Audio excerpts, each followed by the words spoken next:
গত সেপ্টেম্বরে নির্বাচনের মধ্য দিয়ে ক্ষমতায় ফেরেন স্লোভাকিয়ার প্রধানমন্ত্রী রবার্ট ফিকো।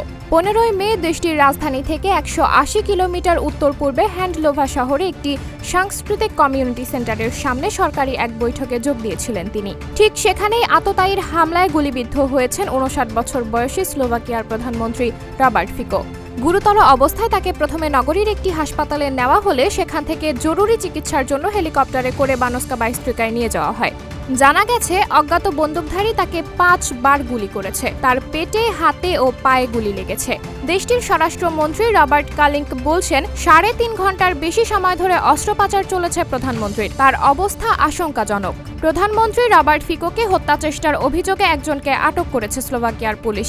এদিকে স্লোভাকিয়ার প্রধানমন্ত্রী রবার্ট ফিকো গুলিবিদ্ধ হওয়ার ঘটনায় তীব্র নিন্দা জানিয়েছেন বিশ্ব নেতারা। প্রধানমন্ত্রী গুলিবিদ্ধ হওয়ায় অনির্দিষ্টকালের জন্য পার্লামেন্টের অধিবেশন স্থগিত করা হয়েছে। তবে এই হামলার কি উদ্দেশ্য তা তাৎক্ষণিকভাবে স্পষ্ট জানা যায়নি। এদিকে প্রধানমন্ত্রী হিসাবে তার প্রথম কয়েক মাস রাজনৈতিকভাবে অত্যন্ত বিতর্কিত ছিল। জানুয়ারিতে তিনি ইউক্রেনে সামরিক সহায়তা বন্ধ করে দেন এবং গত মাসে সরকারি সম্প্রচার কেন্দ্র RTVS বাতিল করার পরিকল্পনা করেন। এর আগে তিনি 2 দফায় প্রধানমন্ত্রী ছিলেন। সাবরিনা জলিল, সবার কথা।